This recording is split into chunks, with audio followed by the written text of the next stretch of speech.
आएंगे तो ठठरी तो बांध देंगे सबको, जो भी वो राम नाम नहीं करते ना ठठरी बांध देंगे ऑब्वियसली। तो तेज प्रताप जो कह रहे हैं कि हम उनको एयरपोर्ट पे रोक देंगे, उनका औकात नहीं है कि एयरपोर्ट पे आप रोक सकते हैं। होता ना, सुबह निकला हुआ शाम को आया तो आया ना, कुछ तो उनके में होगा जिसके कारण, जैसे हम लोग नॉर्मल पीपल ये सब नहीं कर सकते। एक पत्रकार जो है सच्चाई दिखाया बिहार के लिए और आवाज़ उठाया, उसको जेल में क्यों ढकेल दिया सरकार? नमस्कार, आप देख रहे हैं मंथन न्यूज़ बिहार। बागेश्वर धाम सरकार पंडित धीरेन्द्र कृष्ण शास्त्री बिहार दौरे पर आ रहे हैं और उनका यह कार्यक्रम पटना के नौबतपुर इलाके में तरेत पाली मठ में 13 मई से 17 मई तक होने वाला है, जहां पर धीरेन्द्र कृष्ण शास्त्री के आगमन पर उनके समर्थकों में काफ़ी उत्साह है। वहीं पर दूसरी तरफ कई राजनीतिक नेता उनका विरोध कर रहे हैं और उनको मुस्लिम विरोधी बना रहे हैं। ऐसे में हमारी मौजूदगी अभी पटना महावीर मंदिर के पास है और आइए हम जानते हैं लोगों की राय कि वे इस मामले में क्या कहना चाहते हैं, कि उनकी क्या राय है। आइए हम जानते हैं। धीरेन्द्र शास्त्री आ रहे हैं पटना। जी जी आ रहे हैं, वो तो खुशी की बात है। और सरकार जो कर रहे हैं उनके रोकने का काम कर रहे हैं तो वो गलत है, और सरकार जो कर रही है वो मनमानी कर रही है अपना। तेज प्रताप जो कह रहे हैं कि हम उनको एयरपोर्ट पे रोक देंगे, उनका औकात नहीं है कि एयरपोर्ट पे आप रोक सकते हैं। उनको स्वागत है बिहार में। आखिर आपके अनुसार ऐसा क्यों किया जाता है बार बार, मतलब इस तरीके का बयान देना, कहीं ना कहीं नफरत वाला बयान देना, क्यों ऐसा? आपको क्या लगता है इसके बारे में? देखिए, बिहार में अक्सर ये तो खेला होता रहता है, कभी राजनीति का खेला तो कभी जलाने का खेला बिहार में अक्सर चलते रहता है। कभी बाबा के ऊपर तो कभी मीडिया के ऊपर सवाल उठते रहता है। एक पत्रकार जो है सच्चाई दिखाया बिहार के लिए और आवाज़ उठाया, उसको जेल में क्यों ढकेल दिया सरकार? वो सच्चाई दिखाई इसलिए ना, क्योंकि हम जनता के बीच सच्चाई ला रहे हैं। आप उस पर कार्रवाई कीजिए। अगर फेक वीडियो आप डालिएगा, अब मुंबई का वीडियो, महाराष्ट्र में जो बिहारी जो पिटा रहा था उसका वीडियो आप डालिएगा तो ये तो गलत है ना। चलिए, धीरेन्द्र कृष्ण शास्त्री के सभा में कब जा रहे हैं आप? 13 से 17 मई तक हुआ है, आप कब जा रहे हैं? हम तो 13 तारीख को निकल जाएंगे। 13 तारीख को निकल जाएंगे। जी जी। 15 को दिव्य दरबार लगना है, जा रहे हैं उसमें? जी जी, हम लोग स्वागत करेंगे हम लोग धीरेन्द्र शास्त्री सरकार का। हम लोग का खुशी है कि बिहार आ रहे हैं। वो सौभाग्य का बात है कि बिहार के धरती पे वो आ रहे हैं। हम लोग तो जाना ही चाहेंगे और जनता को मैं बता देते, सब जनता भी जाए यहाँ से धीरेन्द्र शास्त्री का स्वागत करने के लिए। कितने उत्साहित हैं आ रहे हैं धीरेन्द्र शास्त्री पटना? हम तो बहुत उत्साहित है, बट मुझे एक बात समझ में नहीं आ रही है, ये जो भक्तजन है और ये जो राजनीतिक है, दैट इज़ डिफरेंट है ना, but we are just collaborate both things in together. But क्यों, मतलब वाई? इसकी नीड ही नहीं है ना बिल्कुल भी, क्योंकि वो राजनीति अलग है और ये भक्तिभाव अलग है। तो इसको कोलैबोरेट करने के लिए वोट बनाना भी that's not perfect. So that will leads to more, like ऐसे बोल सकते हैं कि ये लाइक ऐसा कुछ ऐसा जनरेशन ऐसा बढ़ रहा है कि दोनों कोलैबोरेट होकर दोनों अपना वो कर रहे हैं। तो मुझे लगता है कि धीरेन्द्र शास्त्री को आना चाहिए, बिल्कुल बहुत अच्छी बात है। हमारे लिए बहुत प्राउड मूवमेंट होगा इन बिहार, बिकॉज ऐसे बोल सकते हैं कि ये जो धीरेन्द्र शास्त्री ने सब बोल रहे हैं कि ये राजनीतिक भाव को और आएंगे तो वोट कम हो जाएगी, बट ये अच्छी बात नहीं है ना बिल्कुल भी। आप देखो, आप जानते हो कि धीरेन्द्र शास्त्री कितने महान व्यक्ति है, क्योंकि अगर आएंगे तो ठठरी तो बांध देंगे सबको, जो भी वो राम नाम नहीं करते ना ठठरी बांध देंगे ऑब्वियसली। तो उनको ऑब्वियसली आना चाहिए और अपना प्रचार भंडार करना चाहिए आराम से। तो और मुझे बस यही कहना है कि ये दोनों को एक साथ कोलैबोरेट नहीं करना चाहिए, वो चीज़ अलग है, ये चीज़ अलग है। तो हमको भक्तिभाव पूरे मिलजुल के अच्छे से भक्तिभाव करना चाहिए, और राजनीतिक में हमको ये नहीं देखना चाहिए कि हिंदू है, ये मुस्लिम है, सिख है, because all are together in same things.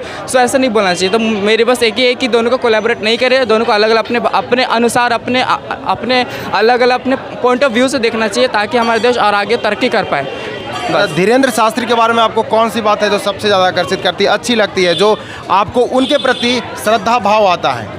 बहुत सारी ऐसी चीज़ें, बहुत सारी, लेकिन कुछ ऐसी एक बात बताता हूँ। जैसे कि कोई भी जाते हैं, उनको कुछ पता नहीं रहता है कि इसको क्या प्रॉब्लम है, क्या नहीं है, क्या नहीं, बट दे विल डिफाइन, मतलब विदाउट सेइंग एनीथिंग, और वो अपना लिख देते। वो तो अलग बात है, सबको पता है वो चमत्कार है। लोग बोलते हैं क्या वो चमत्कार नहीं, वो पता नहीं क्या क्या करके रखते हैं, अघोरी वगैरह जो बोलते हैं, बट वो एक चमत्कार है। वो खुद बोल रहे हैं कि भगवान श्री राम ने, भगवान हनुमान ने उनको कुछ आशीर्वाद दिया है। तो हमको we should accept this things ना।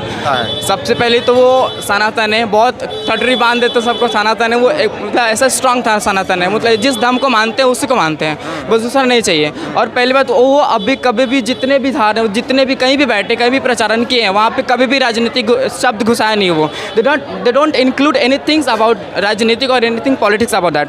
तो बट हम लोग ऐसे उसको उड़ा रहे कि पॉलिटिक्स और ये कहाँ ये सब, but that's not perfect. I think so, it's my point of view. So हमको ये सब नहीं करना चाहिए, जो भी उनको अलग अलग रखना चाहिए. बस एक ही बात बोलना है कि, और हाँ, लोग बोल रहे हैं कि आएंगे तो वोट कम हो जाएगी, ये कम हो जाएगी. ऐसा कुछ नहीं है, जिसकी जैसी सोच, बस खत्म. अच्छा, जिस तरीके से भारत में संविधान के अनुसार जैसे कहा गया है भारत हिंदू मुस्लिम सिख ईसाई का देश है, वैसे में यदि हिंदू राष्ट्र की बात की जाती है वो कहीं ना कहीं किसी के पल्ले नहीं बैठती है. जो विरोधी लोग हैं तो वो कहीं ना कहीं इसको प्रश्नवाचक चिन्ह लगाते हैं, कटघरे में लाते हैं. उस पर आपकी क्या राय है? देखिए, एक हिंदुस्तान ही ऐसा देश है जहाँ पे बहुत सारी जितने भी कल्चर पीसफुल, हर एक कल्चर अच्छे से प्रोत्साहित के साथ हम लोग हर्षोल्लास के साथ मनाते हैं. और इस ऐसी देश में अगर ऐसी चीज़ उठेगी जैसे हिंदू मुस्लिम अलग है, वो आएंगे तो हिंदू वाला बढ़ जाएगा, मुसलमान कम हो जाएगा, तो उसका वोट कम हो जाएगा, इसका वोट कम हो जाएगा ना. तो ये गलत बात है ना. देखो, हम लोग रह रहे हैं एक डेमोक्रेटिक कंट्री में रह रहे हैं, है ना. और democratic provides equal dignity and all opportunity to all dignity and all religious people, obviously. So we should accept this things ना. एंड हमको ऐसा उड़ाना नहीं चाहिए कि हाँ ये अलग है, ये अलग है. हम लोग एक साथ ही रह रहे हैं. India is the only one country, है ना, जो provide all equal and opportunity for all religious people. So ऐसा नहीं होना चाहिए. बस सबको अलग अलग धर्म, सबको अपना मनाना चाहिए. लेकिन हाँ, एक बात है कि धीरेन्द्र शास्त्री जी आ रहे हैं, हमको उसको एक्सेप्ट करना चाहिए. हमको प्राउड मूवमेंट है. उनको ऐसा नहीं करना चाहिए कि वो नहीं आएंगे तो ये हो जाएगा, वो हो जाएगा. Both are different politics and that is जो भक्ति भाव हो. तो कब जा रहे हैं आप उनकी सभा में? सोचते रहे, अभी देखिए टाइम मिलता है तो. लेकिन मन से तो बहुत मनोकामना है कि जाना, उनसे एक बार मुलाकात करें. धीरेन्द्र की शास्त्री को आप टीवी पे देखे होंगे, मोबाइल में देखे होंगे. उनका ऐसी कौन सी बात अच्छी लगती है आपको? मतलब फैक्ट ये है कि जितने भी हिंदू में जो लोअर कास्ट के लोग हैं जो मिशनरी के थ्रू कन्वर्ट हो रहे हैं, may be 500-600 and they are getting more money per head, 1 lakh or 50,000. And this man is converting the same guy who already converted to the same religion. I mean, he's doing 1000% more than anyone compared to any guy who is doing slowly in our country. इसीलिए मतलब आपको अच्छे लगते हैं वो? Of course, why not.